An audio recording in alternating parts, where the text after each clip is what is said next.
je ne pouvais faire une promesse plus certaine et plus solennelle. Les siècles ne sont pour nous qu'un seul point. Mais nos paroles sont des faits et des actes accomplis. Ma prière même au Père céleste.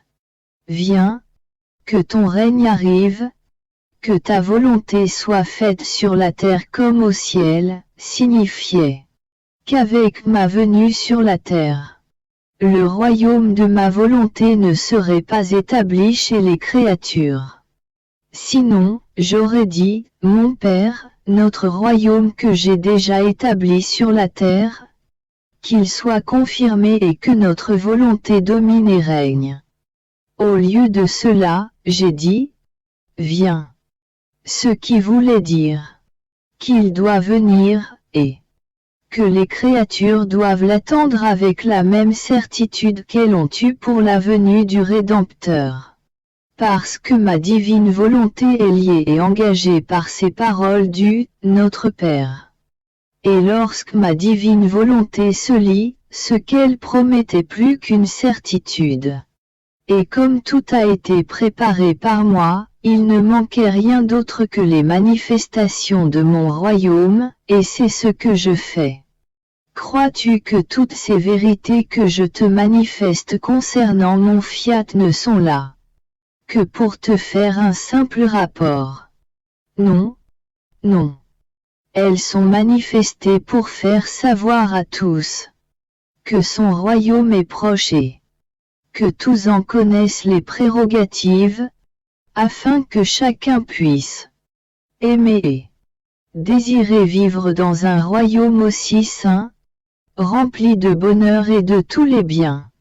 Par conséquent, ce qui te semble difficile devient aisé par la puissance de notre fiat. Car il sait comment lever toutes les difficultés et conquérir toutes choses. Comme il le veut et quand il le veut.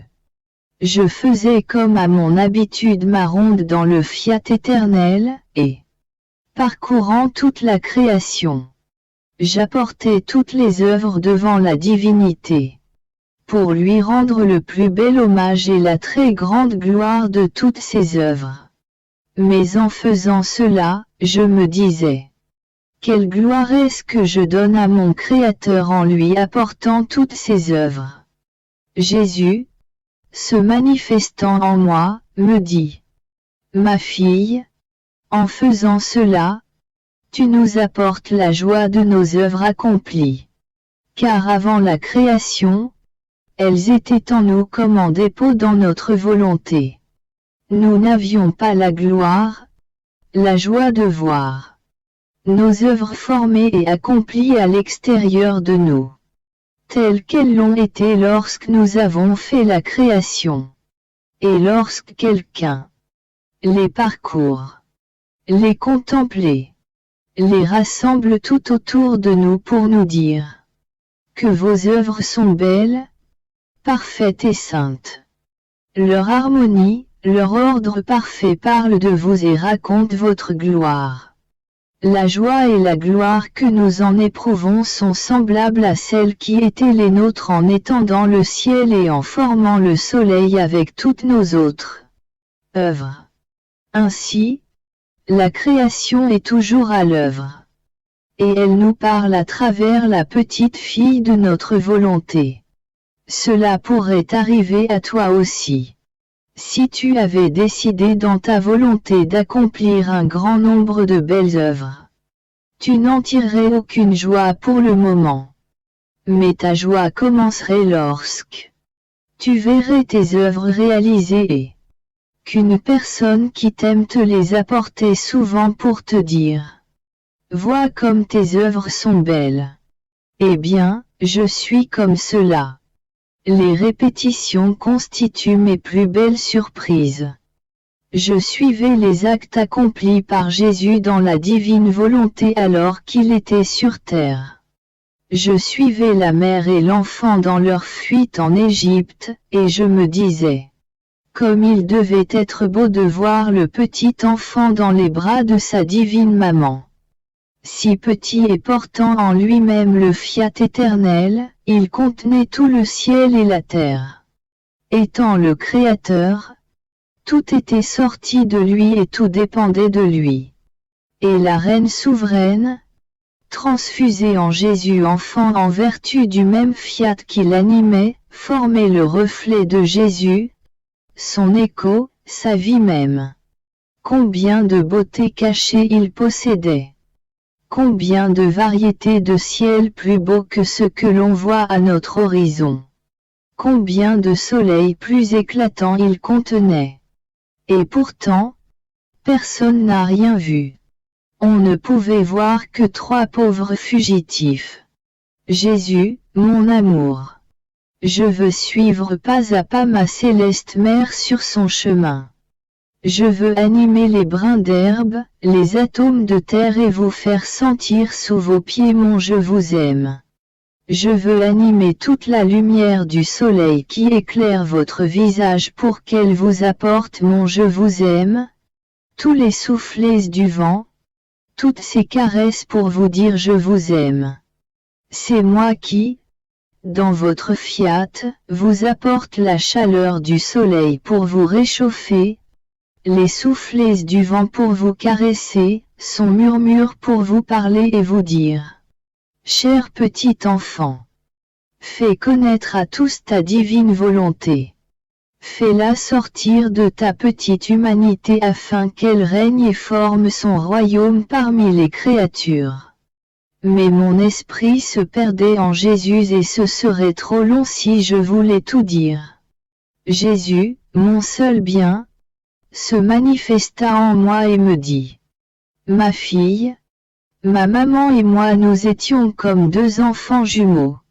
Car nous n'avions qu'une seule volonté qui nous donnait la vie. Le divin fiat mettait nos actes en commun de telle sorte que le fils était le reflet de sa maman, et la maman le reflet de son fils.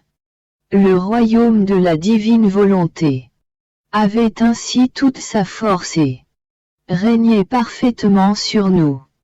Dans notre fuite en Égypte, nous faisions traverser ces régions par la divine volonté et nous ressentions sa grande peine de ne pas régner dans les créatures.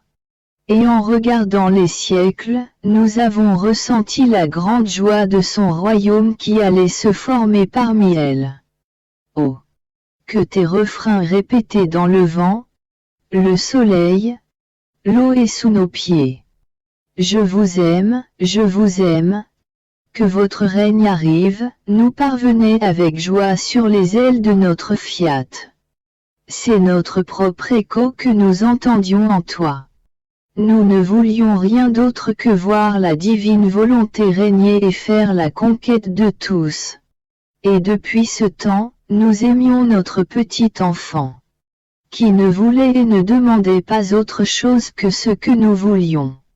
Je continuais à penser à tout ce que mon doux Jésus avait fait lorsqu'il était sur la terre. Il ajouta, « Ma fille, lorsque je suis venu sur la terre, j'ai regardé tous les âges, passés, présents et futurs, pour réunir dans mon humanité tout ce qui pouvait être fait de bien et de bon par toutes les générations. Pour y mettre le sceau et la confirmation du bien. Je n'ai rien détruit de ce qui était bon. Je voulais l'enclore en moi afin de lui donner la vie divine. Et en ajoutant le bien qui manquait, que j'ai accompli pour compléter tout le bien des créatures humaines, je me suis transporté sur les ailes des âges vers les créatures humaines. Pour donner à chacune mon œuvre complète. J'ai également rassemblé tous les maux afin de les consumer, et, par la force des souffrances et des peines que je voulais souffrir, j'ai allumé le bûcher dans mon humanité pour y brûler tous les maux, désirant ressentir chaque souffrance afin de faire renaître les biens opposés à ces maux, de faire renaître les générations humaines à une vie nouvelle. Et puisque moi, en formant tous les remèdes possibles et imaginables pour tous les racheter, afin de les disposer à recevoir le grand bien du règne de ma volonté parmi eux. J'ai tout accompli, tout souffert et tout consumé. Il te faut toi aussi, afin de préparer mon royaume pour les créatures. Enclore tout ce qui est bon et saint, et, par tes souffrances, consumer tous les maux, pour que la vie de ma divine volonté renaisse parmi les créatures. Tu dois être mon écho dans lequel je dois placer le dépôt d'où doit s'élever le royaume de mon fiat. Suis-moi pas à pas. Tu sentiras la vie, le battement, le bonheur de ce royaume que j'ai en moi et qui veut sortir afin de régner parmi les créatures. Et mon amour pour ce royaume est si grand que, si j'ai permis que l'ennemi pénètre dans le jardin d'Éden, je ne lui permettrai pas de mettre le pied dans l'Éden du royaume de mon fiat. Ainsi, je lui ai permis de m'approcher dans le désert pour l'affaiblir et le chasser, afin qu'il n'ose y pénétrer. Ne vois-tu pas combien ta présence terrorise l'ennemi et le met en fuite pour ne pas te voir? C'est la force de ma victoire qui le précipite, et, se sentant troublé, il s'enfuit. Tout est prêt pour le royaume de mon fiat, il ne reste plus qu'à le faire connaître. Mon pauvre esprit parcourt toujours les interminables confins du suprême fiat et mon pauvre cœur subit la torture de la privation de mon bien-aimé Jésus. Les heures durent des siècles et les nuits sont interminables sans lui. Et comme la douleur qui tombe sur ma petite âme est divine, son immensité me suffoque et m'écrase, et je ressens tout le poids d'une peine éternelle. Ô Dieu saint, comment pouvez-vous m'enlever cette vie que vous voulez vous-même que je possède? Comment pouvez-vous me placer dans l'impossibilité de vivre, et de vivre en mourant? Parce que la source de votre vie n'est pas en moi. Ah! Jésus! Reviens! Ne m'abandonne pas! Je ne peux pas vivre sans vie. Jésus! Jésus! Combien il me coûte de t'avoir connu. Combien de déchirures as-tu provoqué dans ma vie humaine pour m'avoir donné la tienne. Maintenant je vis suspendu, je ne retrouve plus ma vie propre. Car avec tes stratagèmes, tu me l'as volée. Je ressens à peine la tienne, mais je suis comme déchiré par la forte éclipse de lumière de ta volonté. De sorte que pour moi, tout est fini, et je suis contrainte à la résignation, à sentir ta vie à travers les rayons de lumière, des reflets que m'apporte ton adorable volonté. Je ne peux plus continuer ainsi. Jésus, reviens vers celle qui t'aimait tant et à qui tu as dit que tu l'aimais. Voilà que maintenant, tu as eu la force de l'abandonner. Reviens une fois pour toutes et décide de ne plus jamais me quitter. Mais alors que j'épanchais ma souffrance, Jésus se manifesta en moi. Et abaissant la lumière qui l'éclipsait, il étendit les bras pour me serrer très forte et me dit: Ma fille, ma pauvre petite, courage. C'est ma volonté qui veut avoir la première place en toi. Mais je n'ai pas à décider de ne pas te quitter. Ma décision a été prise lorsque tu as décidé de ne plus me quitter. Il y a eu alors un vol de vie des deux côtés, de ton côté et du mien, avec cette différence qu'avant, tu me voyais sans l'éclipse de la lumière de mon fiat qui était à l'intérieur de moi. À présent que mon fiat veut prendre vie en toi, il s'est dédoublé en sortant de moi. Il a enclos mon humanité dans sa lumière et tu ressens maintenant ma vie à travers les reflets de sa lumière. comment alors peux-tu craindre que je te quitte? Or, tu dois savoir que mon humanité a refait en elle-même tous les actes rejetés par les créatures et ma divine volonté, en se donnant à elle, voulait qu'elle les accomplisse. Je les ai tout refaits et je les ai déposés en moi afin de former son royaume, attendant le temps propice, pour les faire sortir de moi et pour les déposer dans les créatures comme fondement de ce royaume. Si je n'avais pas fait cela, le royaume de ma volonté n'aurait pas pu prendre place parmi les créatures.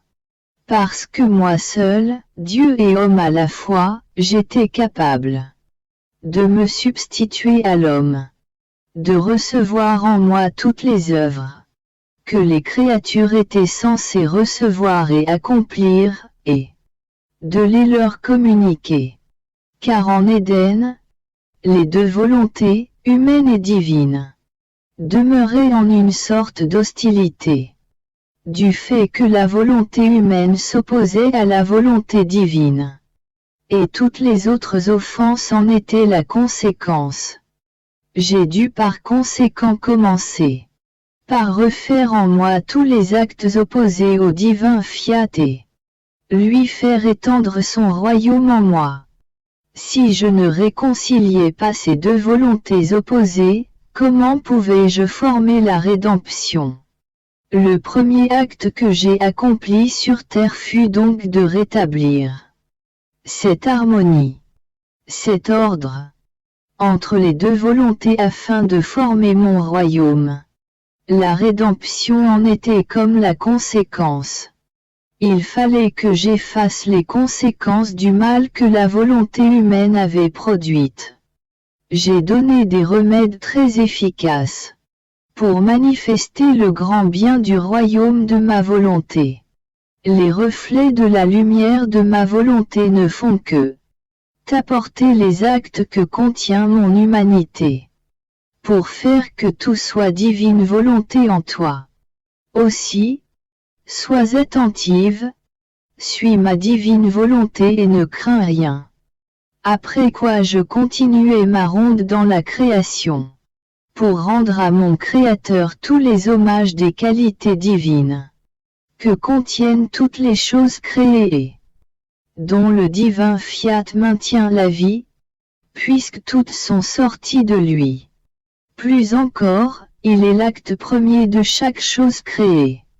Mais en faisant cela, je me disais, les choses créées ne sont pas à moi. Comment aurais-je le droit de dire, je vous offre les hommages de la lumière du soleil, la gloire du ciel constellé d'étoiles, etc. Et mon toujours aimable Jésus, se manifestant en moi, me dit, ma fille, celui qui possède ma volonté et vit en elle a le droit de dire, le soleil est à moi, le ciel, la mer, tout est à moi. Comme ils m'appartiennent, j'apporte tout devant la divine majesté pour lui rendre la gloire que contient toute chose. En fait, toute la création n'est-elle pas l'œuvre de mon fiat omnipotent? Sa vie palpitante, sa chaleur vitale, son mouvement incessant qui meut toute chose, ordonne et harmonise toute chose ne s'écoule-t-il pas comme si la création tout entière n'était qu'un seul acte? Ainsi pour quiconque possède ma divine volonté, la vie, les cieux, le soleil, la mer et toutes les choses créées, ne sont pas pour lui des choses étrangères, mais toutes lui appartiennent, exactement comme tout appartient à mon fiat. Car cette âme, en le possédant, n'est pas autre chose qu'une naissance de mon fiat ayant des droits sur toutes ces naissances, c'est-à-dire sur toute la création. Par conséquent, cette âme est en vérité en droit de dire à son Créateur, je t'offre tous les hommages de la lumière du soleil avec tous ses effets, symbole de ta lumière éternelle, gloire de l'immensité des cieux. Et ainsi de suite pour tout le reste. Posséder ma volonté est une vie divine que l'âme déploie dans son âme. Ainsi, tout ce qui sort d'elle contient puissance, immensité, lumière et amour. Nous ressentons en elle notre puissance dédoublée qui, en nous dédoublant, met en action toutes nos qualités divines. Comme elles sont siennes, l'âme nous les offre, en hommage divin. Digne de ce divin fiat se fiat peut et sait. Comment se dédoubler? Pour rappeler la créature l'acte premier de la création qui est. Faisons l'homme à notre image et à notre ressemblance. Les privations de Jésus sont plus longues. Je ne vis que dans la puissance du divin fiat qui sait constituer la vie de ma pauvre âme. Il me semble que mon bien-aimé Jésus, en me confiant à lui, ne se cache derrière les rideaux de sa lumière, que pour m'espionner et voir si je suis toujours son adorable volonté.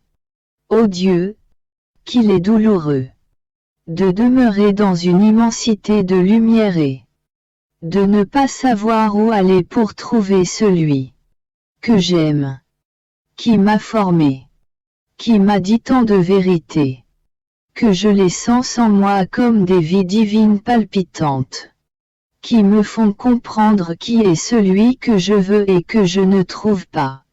Ah! Jésus! Jésus! Reviens! Quoi? Tu me fais sentir ton cœur qui bat dans mon cœur et tu te caches. Mais en me déchargeant le cœur, je pensais. Peut-être Jésus ne trouve-t-il en moi ni en personne les dispositions pour recevoir la vie de ces autres vérités. Et pour que ces vies ne demeurent pas en suspens, il reste tranquille et se cache. Mais je pensais cela lorsque mon très précieux Jésus se manifesta comme pour sortir de moi et me dit: Ma pauvre petite fille, tu es perdue dans la lumière et tu ne sais pas comment trouver celui que tu cherches avec tant d'amour. La lumière forme de hautes vagues et constitue les barrières qui t'empêchent de me voir. Mais ne sais-tu pas que c'est moi qui suis cette lumière, cette vie et ce battement de cœur que tu sens en toi? Comment ma volonté pourrait-elle jamais avoir sa vie en toi, si ton Jésus n'était pas en toi? Lui qui a ouvert la voie au développement de ma volonté dans ton âme. Alors, calme-toi. Tu dois maintenant savoir que quiconque doit être un porteur de bien, doit centraliser en lui-même toute la plénitude de ce bien. Sinon, le bien ne trouverait pas la voie par où sortir. À présent que tu dois centraliser en toi le royaume de ma volonté, il faut que rien n'y manque, pour que sa lumière te dispose à recevoir toutes les vérités nécessaires à la formation de son royaume. Si les autres créatures ne sont pas disposées à recevoir toutes les vies des vérités de mon fiat, je ne te donnerai pas la capacité de les manifester, comme cela arrive si souvent. Mais à toi qui en es le dépositaire, rien ne doit te manquer. C'est ce qui s'est passé avec la Reine du Ciel qui devait être dépositaire du Verbe incarné et me donner aux générations humaines. En elle j'ai centralisé tous les biens des rachetés et tout ce qui convenait pour être capable de recevoir la vie d'un Dieu.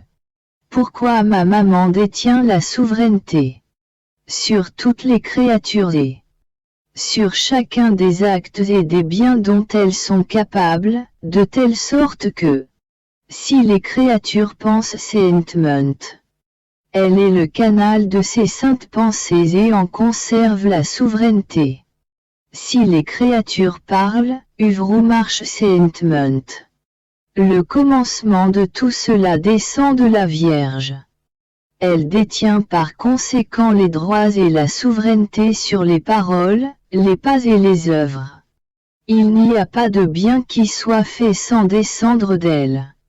Car, si elle a été la cause première de l'incarnation du Verbe, il n'est que juste qu'elle soit le canal de tous les biens et qu'elle détienne les droits de souveraineté sur toutes choses. C'est ce qui s'est passé également avec moi qui, devant être le Rédempteur de tous, devait contenir en moi tous les biens de la rédemption. Je suis le canal, la source, la mer d'où sortent tous les biens des rachetés. Je possède par nature le droit de souveraineté sur tous les actes des créatures et sur tout le bien qu'elles accomplissent.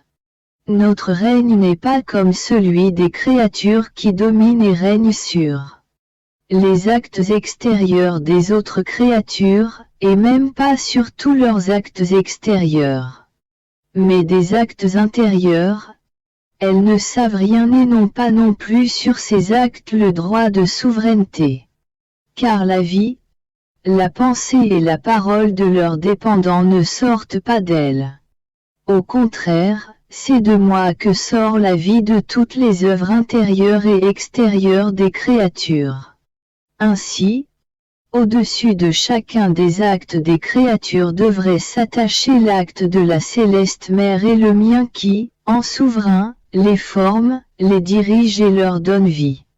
Je continuai après cela à suivre ma ronde dans la divine volonté, m'unissant à l'unité que mon premier père Adam possédait avant le péché, monde où Jésus ajouta: Ma fille, tu n'as pas bien compris ce que signifiait unité.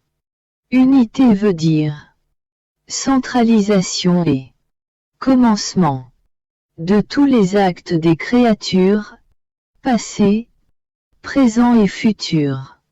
Ainsi, avant le péché, quand Adam possédait notre unité, il contenait dans ses pensées l'unité de toutes les pensées des créatures, l'unité de toutes les paroles, toutes les œuvres et tous les pas.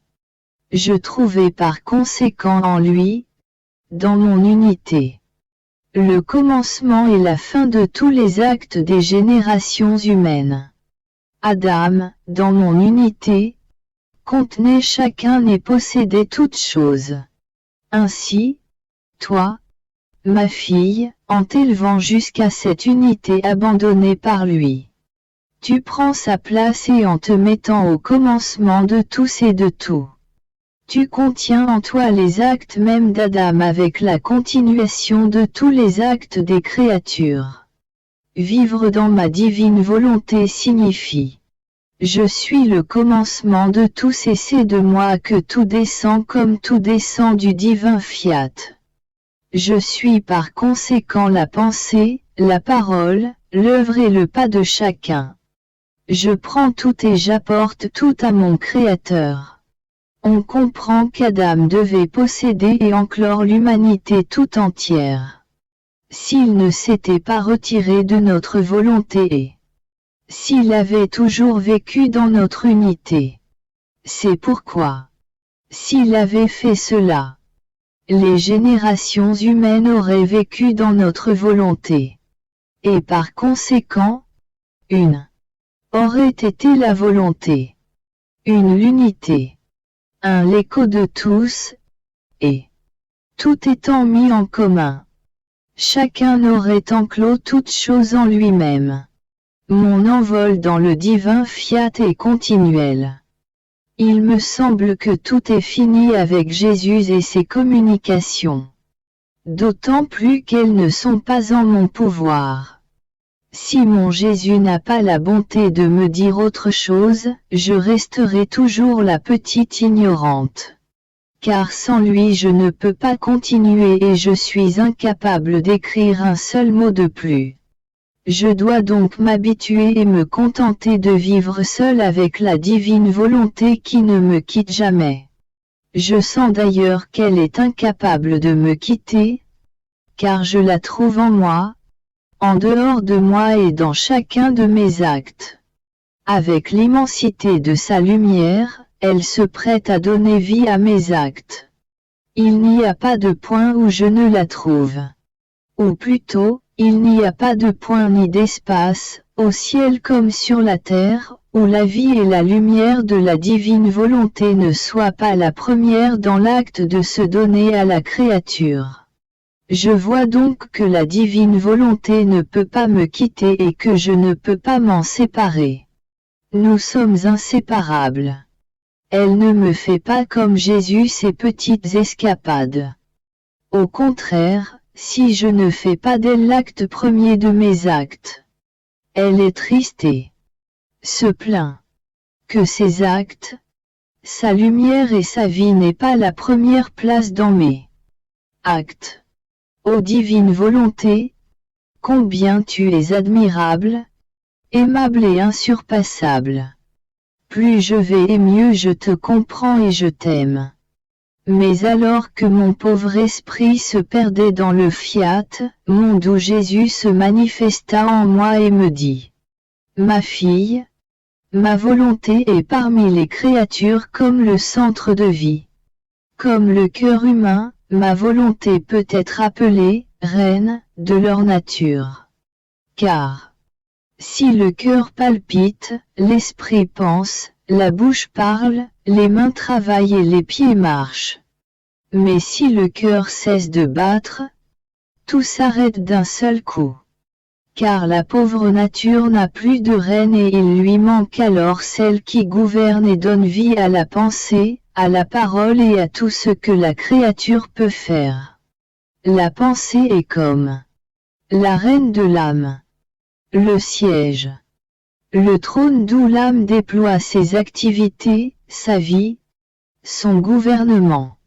Or, si la nature humaine voulait étouffer la palpitation du cœur, ne plus se servir de sa reine pour parler, penser et agir, que se passerait-il?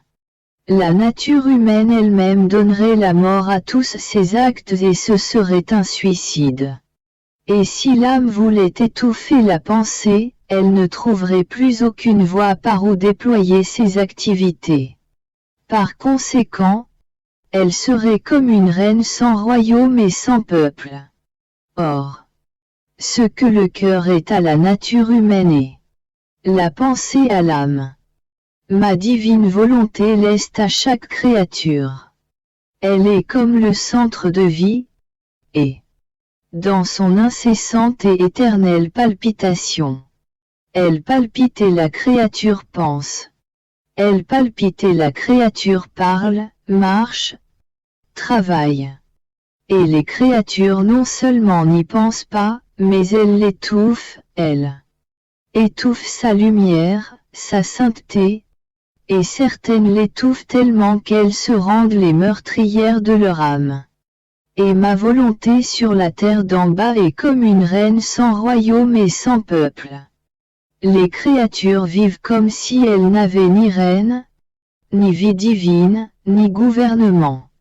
Parce que la reine de leur battement de cœur manque à leur nature, et la reine de la pensée à leur âme. Et comme en raison de son immensité ma volonté englobe toutes les créatures et toutes choses, elle est contrainte de vivre étouffée en elle-même parce qu'il n'y a personne pour recevoir sa vie, son acte, son régime. Mais elle veut former son royaume sur la terre.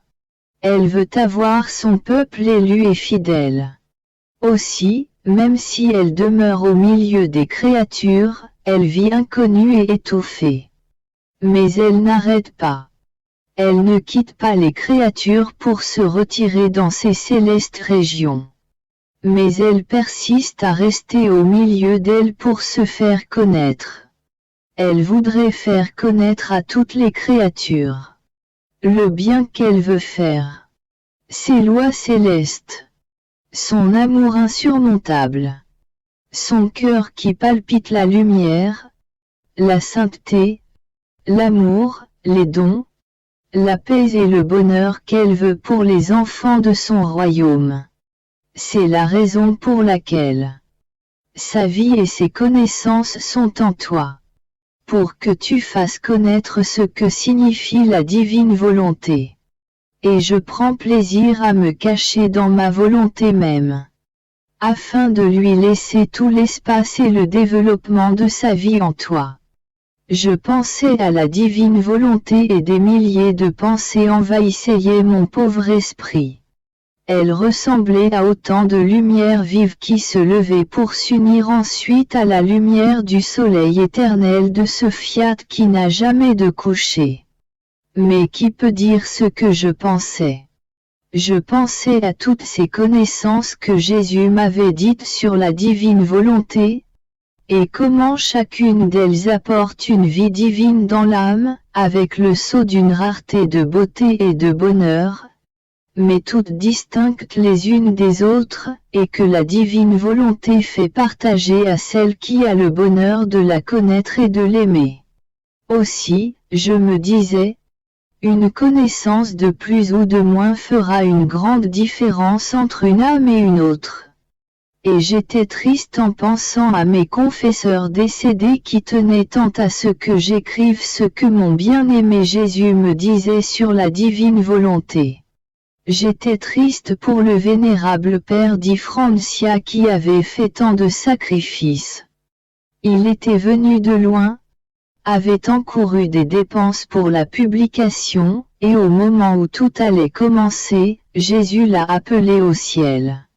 Alors, sans avoir toutes ces connaissances concernant le fiat, ils ne posséderont pas toutes les vies et les raretés de beauté et de bonheur que contiennent ces connaissances. Mais comme mon esprit se perdait dans toutes ces pensées qu'il serait trop long de vous exposer, mon doux Jésus étendit les bras en moi, répandant sa lumière, il me dit: Ma fille, tout comme j'ai une hiérarchie d'anges avec 9 chœurs distincts, j'aurai également la hiérarchie des enfants du divin fiat. Elle aura 9 chœurs et ils seront distincts les uns des autres par la variété des beautés qu'ils auront acquises par les connaissances de mon fiat, les uns plus et les autres moins. Ainsi chaque connaissance additionnelle de ma divine volonté est une création nouvelle qu'elle forme dans les créatures. Une création nouvelle de bonheur et de beauté inaccessible. Car c'est une vie divine qui coule en elle et apporte toutes les nuances de beauté de celui qui les manifeste. Toutes les notes et tous les sons de joie et de bonheur de notre être divin. Notre paternelle bonté découvre sa vie, sa beauté et son bonheur au point de créer sa vie au sein des créatures, et lorsque celles-ci ne sont pas intéressées à la connaître, n'est-il pas juste qu'elles ne reçoivent en héritage ni la beauté ni les sons de nos joies? Elles ne prendront que ce qu'elles ont connu. C'est pourquoi il y aura différents chœurs dans la hiérarchie du royaume de ma divine volonté. Si tu savais quelle différence il y aura entre celles qui apportent mes connaissances depuis la terre et celles qui les acquièrent au ciel. Les premières les auront en propre comme en héritage. La nature des beautés divines se verra en elles et elles entendront les mêmes sons de joie et de bonheur que leur Créateur forme pour elles et leur fait entendre. Par contre, dans les secondes, on ne verra pas en elles la nature des beautés divines et elles ne les auront pas en propre comme en héritage. Elles les recevront comme un effet de la communication des autres, un peu comme la terre reçoit les effets du soleil. Mais la terre ne possède pas la nature du soleil. Par conséquent, les âmes qui posséderont toutes les connaissances formeront le chœur le plus élevé et les autres chœurs seront formés en fonction de ce que savent les créatures. Mais toutes celles qui auront acquis ces connaissances, entièrement ou en partie, porteront le noble titre d'enfants de mon royaume.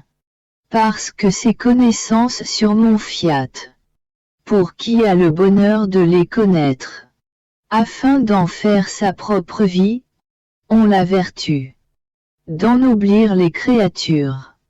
de faire couler en elles les fluides vitaux de la vie divine, de les élever jusqu'à leur origine première. Elles sont comme le pinceau du « Faisons l'homme à notre image et à notre ressemblance » qui peint l'image du Créateur dans la créature. Quant aux âmes qui auront un peu plus ou un peu moins de connaissances, leur noblesse ne sera pas détruite. Il arrivera ce qui se passe par exemple dans une famille noble qui a beaucoup d'enfants. Certains d'entre eux se lancent dans les études. D'autres s'adonnent aux beaux-arts. Par conséquent, les premiers s'élèvent plus haut, obtiennent des postes plus élevés et plus honorifiques. En raison de leur science, ils font aussi plus de bien dans le peuple, ce que les autres frères ne font pas. Mais malgré que les premiers s'élèvent très haut en raison de leur sacrifice, cela ne détruit pas le caractère noble des autres frères, car ils ont tous en eux le noble sang de leur père. C'est pourquoi ils sont noblement vêtus et se comportent avec noblesse dans leurs paroles et dans leurs actes. Les enfants de mon fiat seront tout nobles. Ils perdront la rudesse de leur volonté humaine, les misérables haillons de leur passion. L'obscurité des doutes et des craintes sera chassée par la lumière de mes connaissances qui les plongera tous dans une mer de paix. Par conséquent, tes confesseurs qui sont passés à l'autre vie seront comme le prélude des enfants de ma volonté. Car le premier a tant sacrifié et tant travaillé à aider le petit chant de ton âme. Et même, si je te parlais alors très peu de mon fiat, parce qu'il fallait d'abord que je t'y dispose, il sera comme le premier héros, le lever de soleil qui annonce le jour du royaume de ma volonté. Tes deuxième et troisième confesseurs, qui ont tant participé et connaissaient une grande partie des connaissances de mon royaume, et qui ont fait tant de sacrifices, spécialement le troisième qui voulait tellement qu'elle soit connue et qui s'est tant sacrifié par ses écrits. Ces deux-là seront comme le soleil qui s'élève et prend sa course pour former la pleine lumière du jour. Ceux qui suivront seront comme le plein midi du grand jour de ma volonté. Selon l'intérêt qu'ils ont eu et qu'ils auront, ils seront placés, les uns à la première heure du jour de ma volonté, les autres à la seconde ou à la troisième, et d'autres encore en plein midi.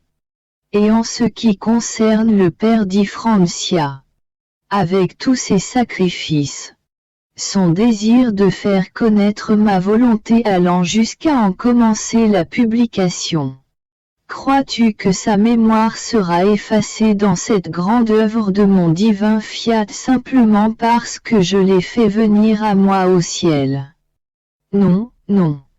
Il occupera au contraire la première place, car venu de loin, il s'est mis à la recherche de la chose la plus précieuse qui puisse exister au ciel et sur la terre. De l'acte qui me glorifiera le plus, qui me rendra la gloire la plus parfaite de la part des créatures et dont elles recevront tous les biens. Il a préparé le terrain pour faire connaître ma divine volonté. C'est si vrai, qu'il ne s'est rien épargné, ni sacrifice ni dépense. Et bien qu'il n'ait pas terminé la publication, il a ouvert la voie pour qu'un jour ma volonté soit connue et puisse avoir sa vie au milieu des créatures. Qui pourrait jamais faire que le père d'Ifrancia n'ait pas été le premier à faire connaître le royaume de ma volonté. Et parce que sa vie s'est éteinte, la publication ne serait pas achevée. Aussi, lorsque cette grande œuvre sera connue, son nom et sa mémoire seront comblés de gloire et de splendeur, et il possédera le premier acte dans une œuvre si grande, au ciel comme sur la terre. En fait, pourquoi se disputent-on pour garder les écrits de mon divin fiat? Parce que c'est lui qui a emporté les écrits pour les faire publier. Sinon, qui en aurait parlé? Personne. Et s'il n'avait pas fait comprendre l'importance et le grand bienfait de ces écrits, personne ne s'y serait intéressé.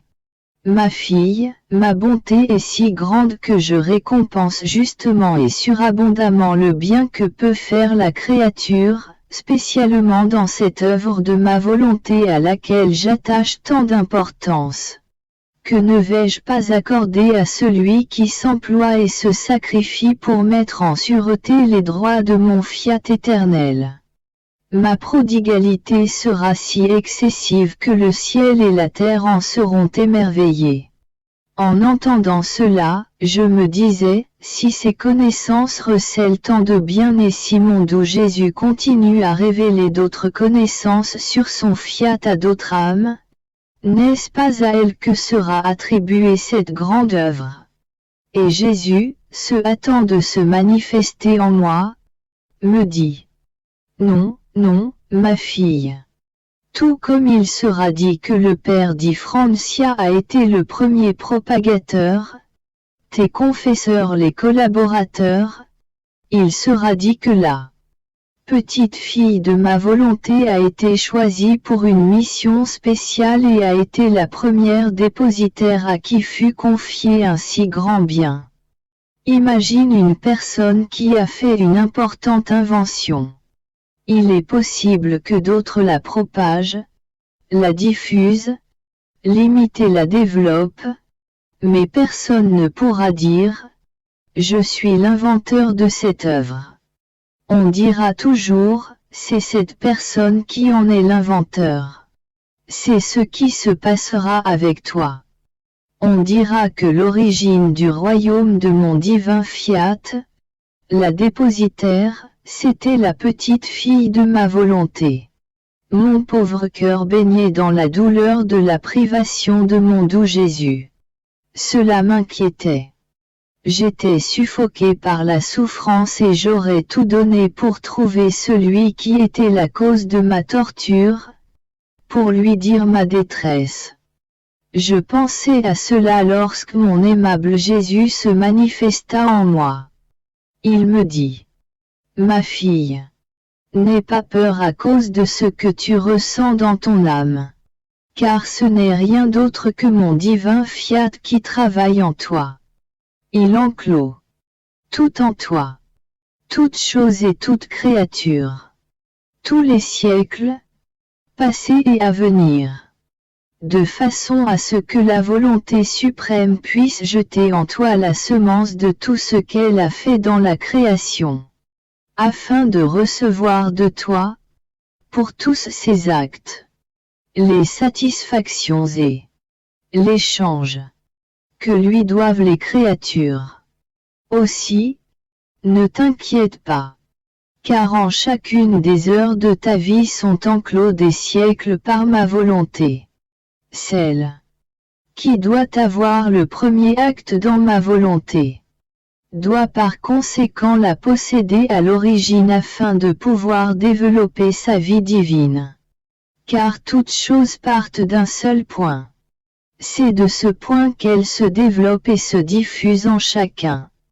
Vois, le soleil lui-même a son premier point, son centre de lumière, sa sphère. C'est de ce centre qu'il emplit la terre de lumière.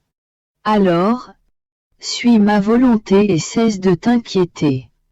Je continuais donc ma ronde dans la divine volonté, arrivé en Éden, pour m'unir à Adam avant le péché, alors qu'il possédait l'unité avec le Créateur, afin de recommencer mes actes avec lui et de le remplacer dans cette unité lorsqu'il la perdit en tombant dans le péché. Je me disais: pourquoi mon bien-aimé Jésus n'a-t-il pas manifesté à quelqu'un l'état sublime, les merveilles qui s'échangeaient entre Adam innocent et son Créateur?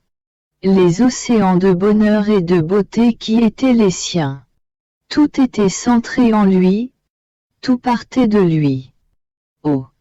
Si l'état d'Adam était connu, si l'on connaissait ses grandes prérogatives, peut-être que chacun voudrait retourner à son origine, d'où l'homme est sorti. Je pensais à cela lorsque mon doux Jésus se manifesta en moi, dans sa bonté, il me dit. Ma fille, ma bonté paternelle ne manifeste un bien que lorsqu'il peut être utile à la créature. Si je n'en vois pas l'utilité, à quoi bon le manifester? Ma tendresse pour l'histoire de l'homme innocent est très grande. Rien que d'y penser mon amour se lève, déborde et forme de hautes vagues en cherchant à se déverser comme il le faisait sur Adam innocent. Mon amour souffre en ne trouvant personne sur qui se répandre. Parce qu'il ne trouve pas un autre Adam pour le recevoir. Un Adam capable de me rendre ses manifestations d'amour. Parce mon divin fiat qui était en lui maintenait cette correspondance réciproque de vie entre l'infini et le fini. Mes propres vagues d'amour me reviennent sans trouver quelqu'un sur qui se déverser. Je demeure suffoqué par mon propre amour. C'est pourquoi je n'ai pas manifesté jusqu'à ce jour l'état d'Adam innocent. Et lui n'a presque rien dit de cet état bienheureux. Car à son souvenir seul il se sentait mourir de douleur. Et moi je me sentais étouffé par mon amour. À présent, ma fille, je veux restaurer le royaume de ma divine volonté. Ainsi je vois l'utilité de manifester l'état d'Adam innocent. Et c'est la raison pour laquelle je te parle souvent de cet état sublime. Car je veux répéter ce que je faisais avec lui. En vertu de ma volonté, je veux t'élever à ce premier état de la création de l'homme. Que peut me donner la créature qui possède mon fiat, l'unité avec lui? Elle peut tout me donner, et je peux tout lui donner. Alors, étant capable de donner ce que je manifeste, mon amour n'étouffe pas sous les vagues, mais les répand à l'extérieur de moi. Et en les voyant reproduites dans la créature, mon amour s'en réjouit, se sent poussé à révéler ce que la créature ne connaît pas encore, pour son utilité et pour son bien. Si tu savais combien j'aime donner, combien mon amour se réjouit lorsque je vois la créature disposée à recevoir mes biens, tu serais plus attentive à me laisser manifester mon amour contenu. Après quoi il se tut. Me sentais submergé dans la divine volonté. C'est merveille.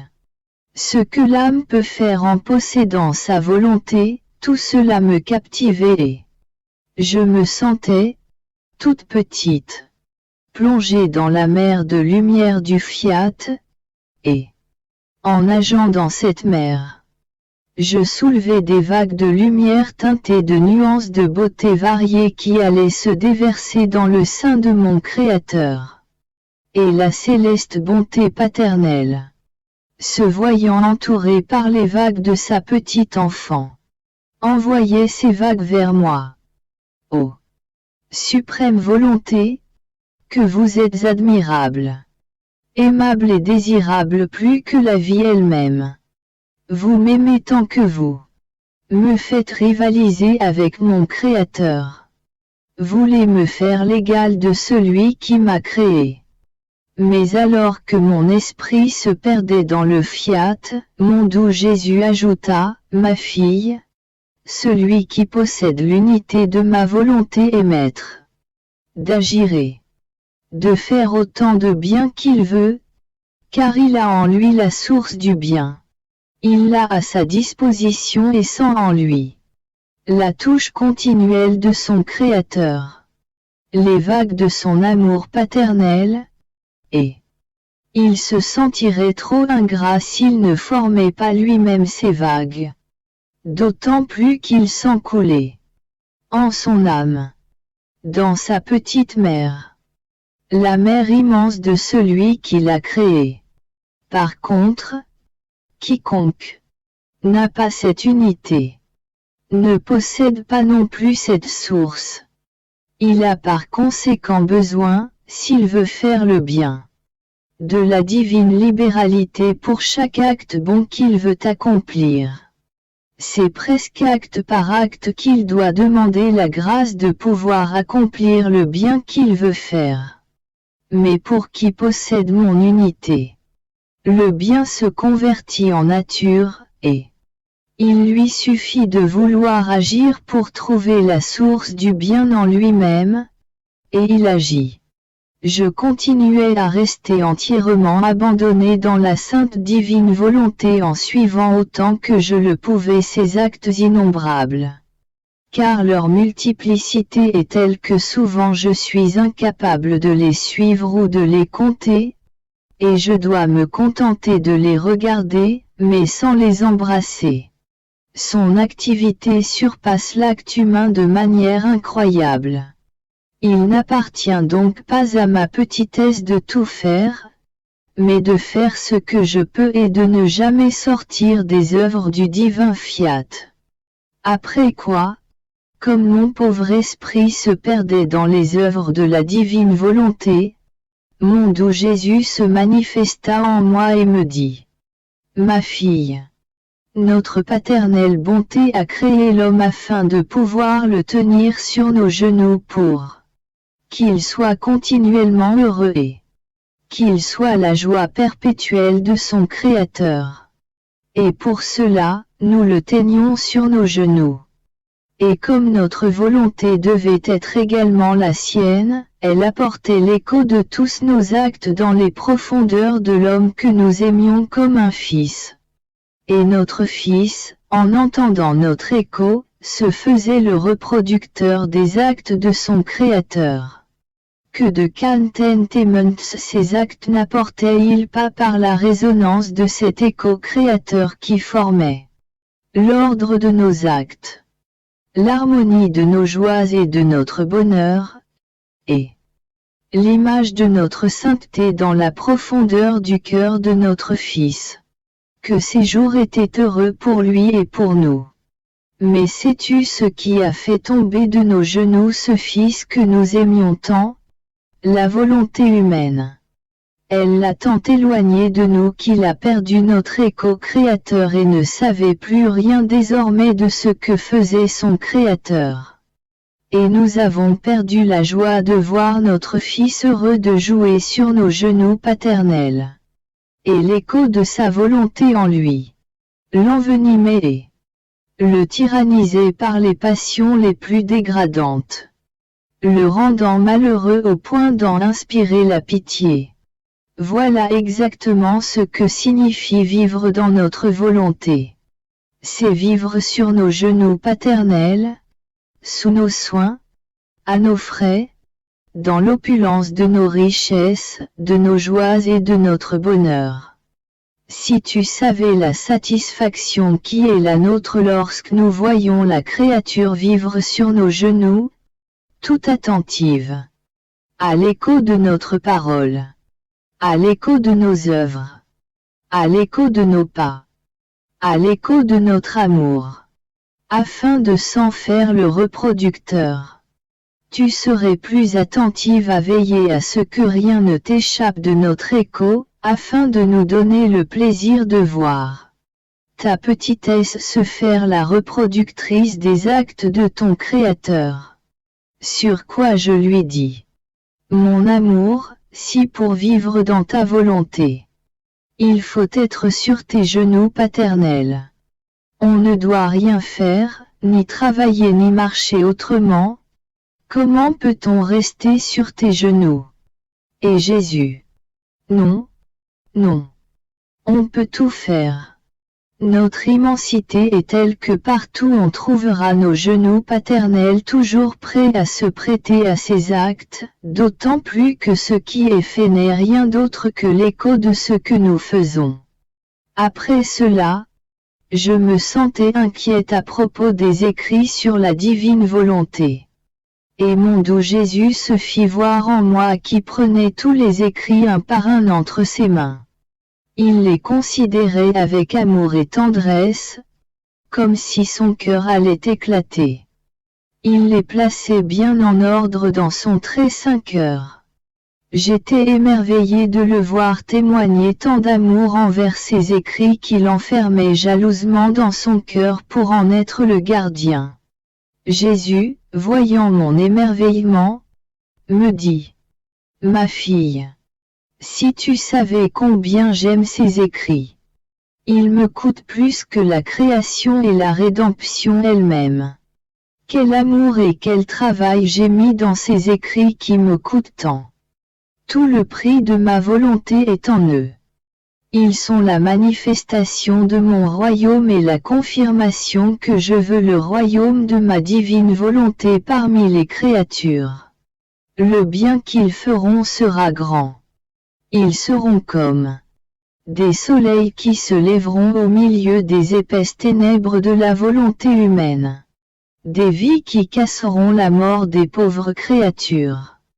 Ils seront le triomphe de toutes mes œuvres, la narration la plus tendre, la plus convaincante, de la force avec laquelle j'aime et j'ai aimé l'homme.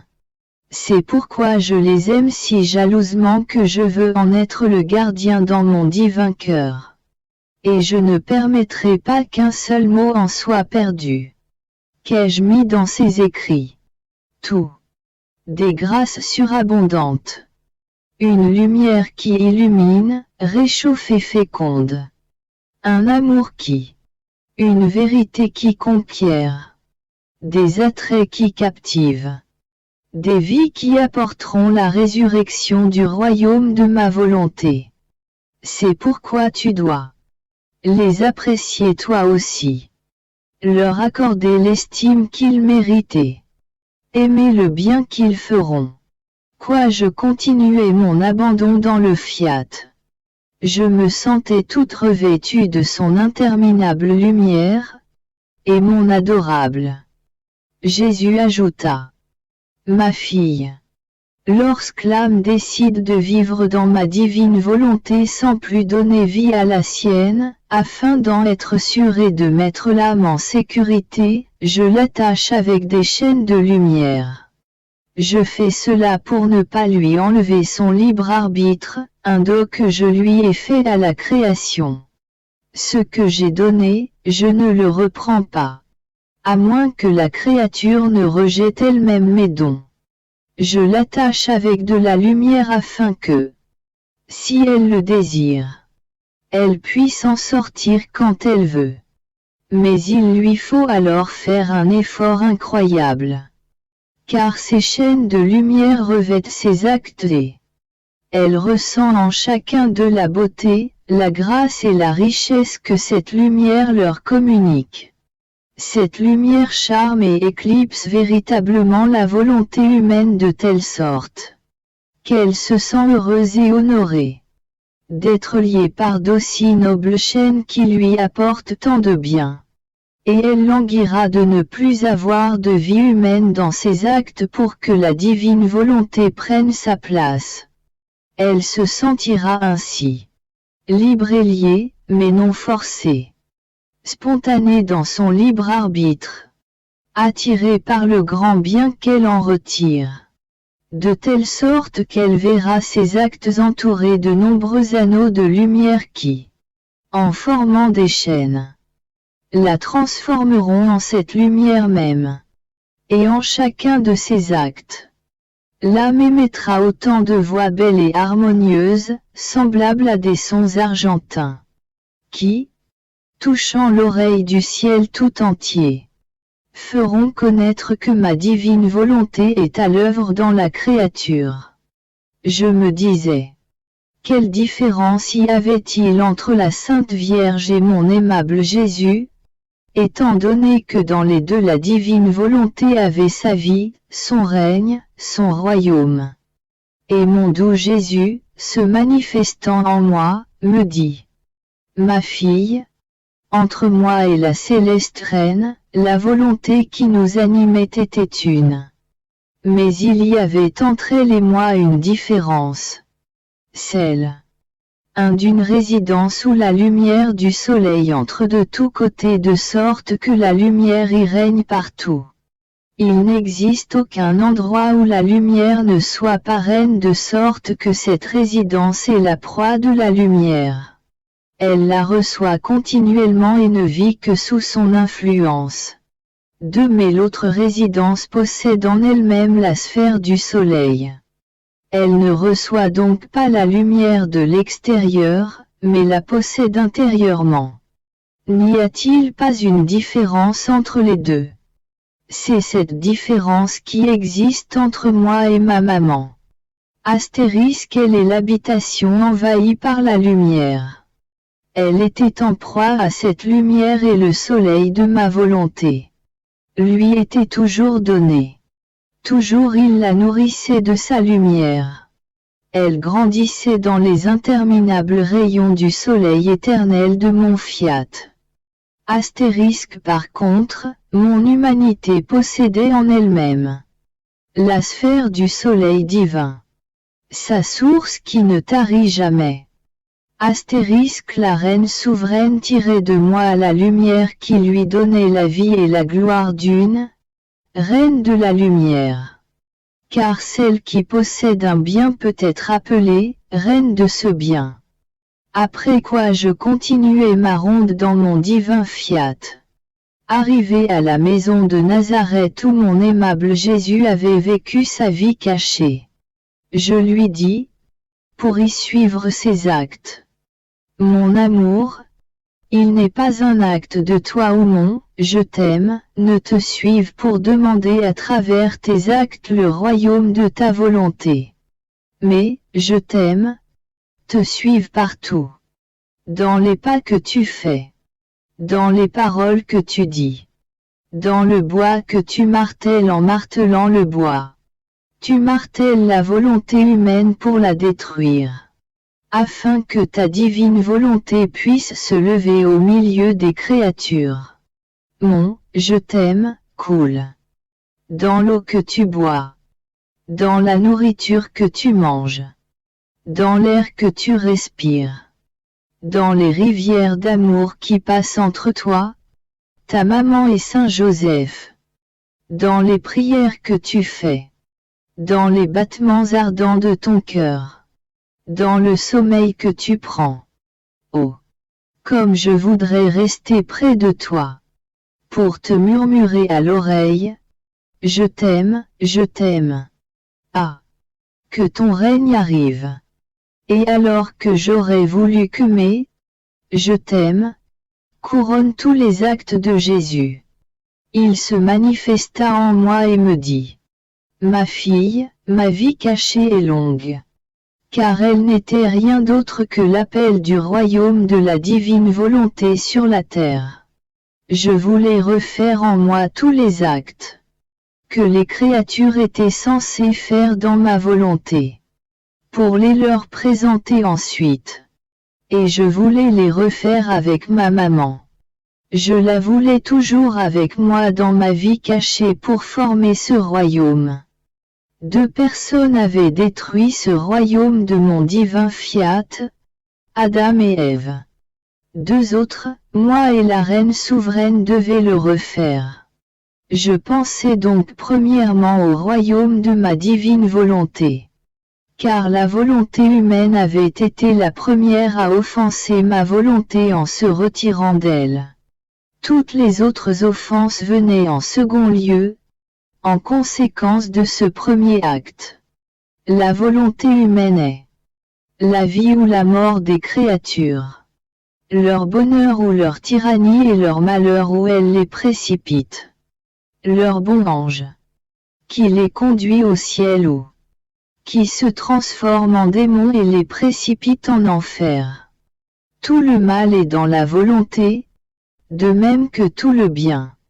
Car elle est la source de la vie dans la créature, qui peut faire jaillir la joie, le bonheur, la sainteté, la paix et la vertu. ou faire surgir d'elles-mêmes les malheurs, les misères, les guerres qui détruisent tous les bienfaits. J'ai donc pensé premièrement au royaume de ma volonté dans ma vie cachée qui a duré une bonne trentaine d'années. Après quoi, durant à peine 3 années de vie publique, j'ai pensé à la rédemption. En formant le royaume de mon divin fiat, j'avais toujours ma céleste maman à mes côtés. Ma vie publique s'est passée au moins corporellement sans sa présence. Pour la fondation de ce royaume détruit par la volonté humaine, je devais premièrement constituer moi-même roi du royaume de mon divin fiat. En second, constituer la Vierge Marie, reine de ce royaume. Tu peux donc voir que le royaume de ma divine volonté devait, par nécessité, par raison et, en conséquence, être formé premièrement par ma venue sur terre. Il n'aurait pas été possible de former la rédemption si mon céleste Père n'avait pas reçu satisfaction pour le premier acte offensif accompli contre lui par la créature. Le royaume de ma volonté est donc formé. Il ne reste plus qu'à le faire connaître. C'est pourquoi je ne fais que te suivre, pour te présenter les actes que j'ai accomplis dans la divine volonté, pour accompagner tes actes afin que la fondation de mes actes coule dans